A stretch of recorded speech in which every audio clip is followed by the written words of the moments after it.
Hello everyone, welcome back to my channel being a new way. So अभी तक हमने chapter 8 तक हमने अपनी पॉलिटिकल की फर्स्ट बुक कंप्लीट कर लिया। हमारी बारी है चैप्टर 9 जो कि है recent development in Indian politics. Okay, so recent development in Indian politics हमारा चैप्टर जिसके बारे में आज पढ़ेंगे और जितनी जल्दी हो सकता है हम इस चैप्टर को ख़त्म करने की कोशिश करेंगे। सो अगर आपने मेरी पहले की वीडियोज़ नहीं देखी तो प्लीज़ उन्हें पहले देख लीजिए ताकि आपको ये वाली वीडियोज़ और अच्छे से समझ आ सके। सो हम स्टार्ट करते हैं first topic, context of 1990s. Okay, we have read in the last chapter that Rajiv Gandhi became PM after the assassinated of Indira Gandhi. Indira Gandhi को एसिनेट मीन्स होता है, मैंने आपको पहले बताया है कि कोई उन्हें जानबूझ के मार दे या फिर बॉम्बबारी में या किसी हादसे में उनकी जान चली जाए तो उसे एसिनेटेड कहेंगे। ठीक है, तो इनको एक सिख ने उनके बॉडी गार्ड थे उनके द्वारा इन्हें एसिनेट किया गया था। तो उसके बाद कौन बनता है? राजीव गांधी बनते हैं prime minister. The party had वोन 415 seats in the Lok Sabha election in 1985 में इलेक्शन हुआ है जिसके अंदर जो कांग्रेस पार्टी है उसने केवल कितने सीट्स जीती हैं? 415। The Congress system was ended in the 1989 election. So ऐसा माना जाता है कि 1989 के इलेक्शंस के बाद से ऐसा देखा गया है कि जो कांग्रेस का सिस्टम था वो पूरी तरीके से ख़त्म हो गया था। मतलब कांग्रेस जो इतनी कंटिन्यूसली आ रही है, लगातार गवर्नमेंट जो बनाई जा रही है वो उसका जो कंटिन्यूसी है वो ख़त्म हो जाता है।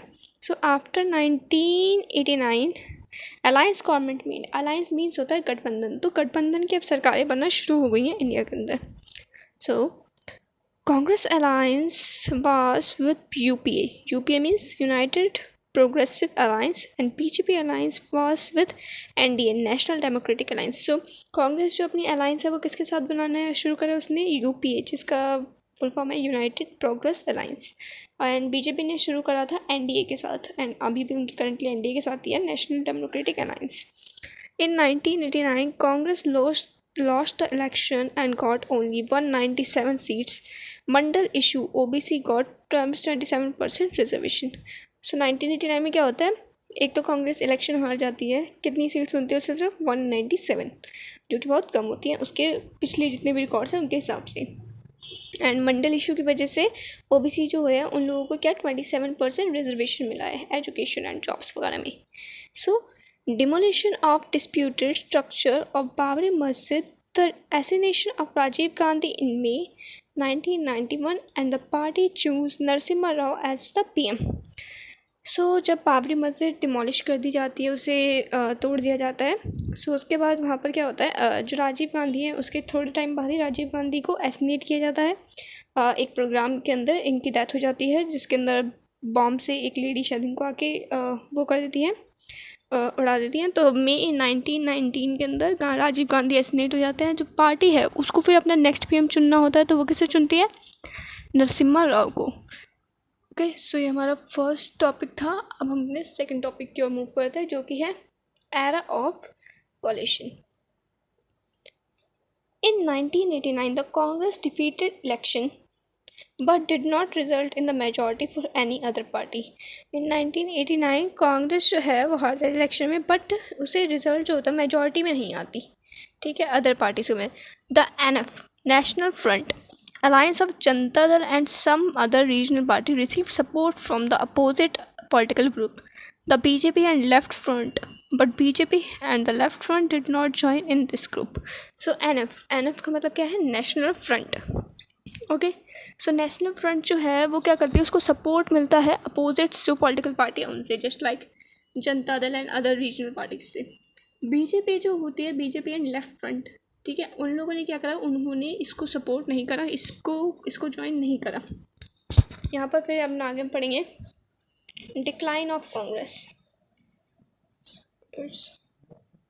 Decline of Congress, the defeat of the Congress party marked the end of Congress dominance over the Indian party system.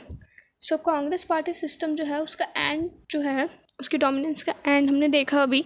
So now began an era of multi-party system after 1989 alliance parties got started. So 1989 के बाद अभी तक उसके बाद जितनी सरकारें आई वो सारी अलायंस बन के आई, मतलब गठबंधन की सरकार आई।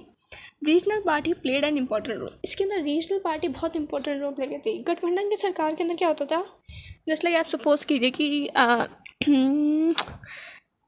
जो कांग्रेस है उसको 367 समथिंग सीट्स मिली, अब उसे जीतने के लिए और सीट्स चाहिए, तो वो क्या करेगी, जिसके पास 8 सीट हैं तो वो क्या करेगी, उस छोटी सी पार्टी को अपने साथ मिला लेगी। इसे क्या कहेंगे हम, गठबंधन। क्या अब एक बड़ी पार्टी छोटी पार्टी से हाथ मिला रही है, इट्स कॉल्ड गठबंधन, जिसे हम क्या कहेंगे, अलायंस गवर्नमेंट। ओके, सो हम आगे मूव करते हैं। हमारा नेक्स्ट टॉपिक है अलायंस पॉलिटिक्स। अलायंस के अंदर क्या पॉलिटिक्स चल रही थी ये देखते हैं। The united front government was made and similar to the similar to the national front of 1989 for its included Janata Dal and several region parties. So united front government जो है वो बन जाती है, बिल्कुल सिमिलर होती है नेशनल फ्रंट के अंदर, जैसे कि 1989 में बनी थी। और इसके इंक्लूड कौन होता है, जनता दल और बहुत सी रीजनल पार्टीज, छोटी छोटी पार्टीज इसके अंदर इंक्लूड होती हैं।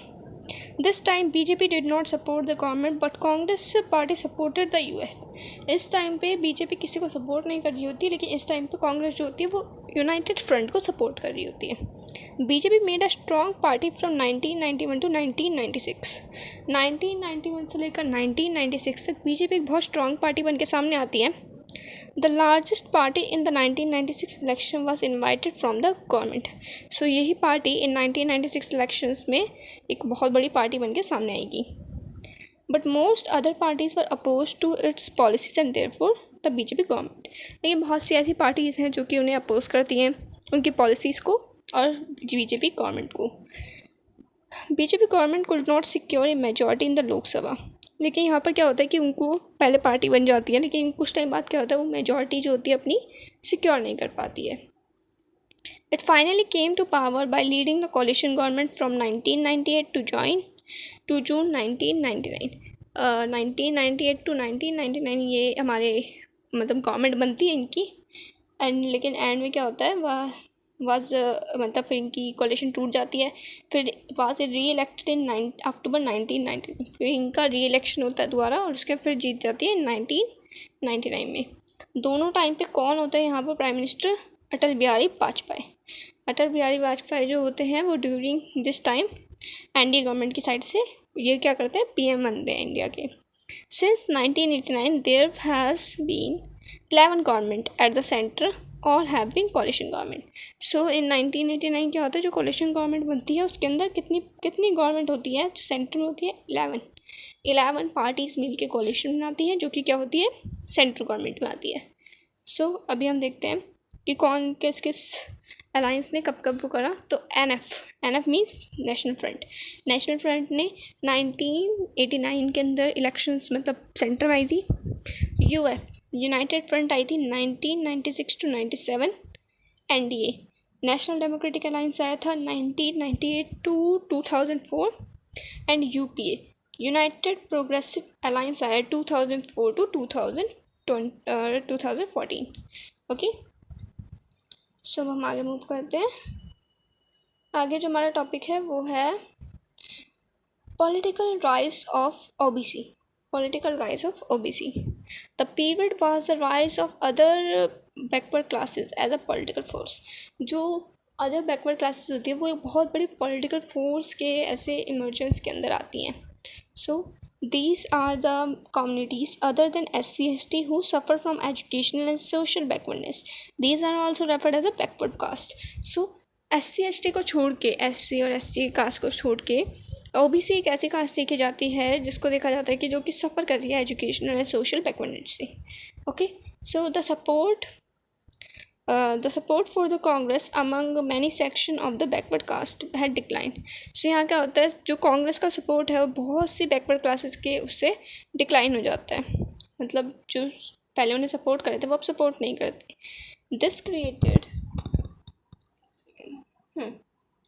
This created a space for non-Congress party that got support from these communities। So यहाँ पर क्या होता है, स्पेस आ जाता है, नॉन कांग्रेस पार्टीज जो होती है उनको इन कम्युनिटीज़ का सपोर्ट मिल जाता है as compare to Congress. Okay, so यहाँ पर नेक्स्ट पॉइंट है द भारतीय क्रांति Dal and Samyukta socialist party got from support from this caste. So पहले जो ये ओबीसी वगैरह थे किसको सपोर्ट कर रहे थे, मैक्सिमम जो थे मेजॉरिटी में किसको सपोर्ट करते कांग्रेस को, बट लेटर इनका डिक्लाइन हो जाता है, ये सपोर्ट उनसे ले लेते हैं वापस, एंड वो किसको सपोर्ट करने लग जाता है, छोटी छोटी पार्टीज़ को। उनमें से कुछ पार्टीज इमर्ज होती हैं, भारतीय क्रांति Dal and Samyukta socialist party, जो कि इन कास्ट को सपोर्ट करते हैं। इसका नेक्स्ट पॉइंट है मंडल इम्प्लीमेंटेड। ओके, सो मंडल इम्प्लीमेंटेड क्या है? In 1980s, the Janata Dal brought together a similar combination of political group with strong support among the OBC. In 1980s, Janata Dal जो है वो क्या है, एक similar combination of political group, मतलब एक पॉलिटिकल स्ट्रॉन्ग सपोर्ट के साथ एक ग्रुप बनाती है ओबीसी वगैरह का, ठीक है। This decision of NF government to implemented advice of Mandal commission. NF जो गवर्नमेंट होती है वो क्या करती है, वो एक एडवाइस करती है कि मंडल कमीशन जो है उसको इम्प्लीमेंट किया जाए। So the intense was to give reservation in job. इनका कहना था कि इन ओबीसी वगैरह को रिजर्वेशन मिलना चाहिए जॉब्स में। This period saw the emergence many parties that give better opportunity for OBC in education and development employment. So ये क्या था यहाँ पर, इस पीरियड में देखा गया था कि बहुत सी पार्टीज जो थी वो ओबीसी वगैरह को अपॉर्चुनिटीज़ देना चाहती थी एजुकेशन में, एम्प्लॉयमेंट्स में। यहाँ पर जो बेसिकली क्या है, यहाँ पर आप देखेंगे तो यहाँ पॉलिटिक्स चल रही है। क्लियर पॉलिटिक्स ये है कि ओबीसी जो है उनको सपोर्ट देने की कोशिश की जा रही है, ताकि वो किसको वोट दे, जो पार्टी को इनको ओबीसी को अच्छी लगी वो उसे सपोर्ट देंगे। इनकी मेजॉरिटी ज़्यादा होगी तो वोट ज़्यादा होंगे, और वोट ज़्यादा होंगे तो वही पार्टी जीतेगी। तो यहाँ पर जो इतनी पार्टी है वो क्या करने की कोशिश करनी है, ओबीसी को उनके अपॉर्चुनिटीज़ दिलवाने की कोशिश कर रही है। ओके, सो अभी हमारे जो आगे के टॉपिक्स हैं हम नेक्स्ट वीडियो में कवर करेंगे। So that's it for today guys, thank you so much for watching and do like share and subscribe my channel. And अगर कोई भी डाउट होता है तो आप मेरे को कमेंट सेक्शन में बता सकते हैं। Thank you so much.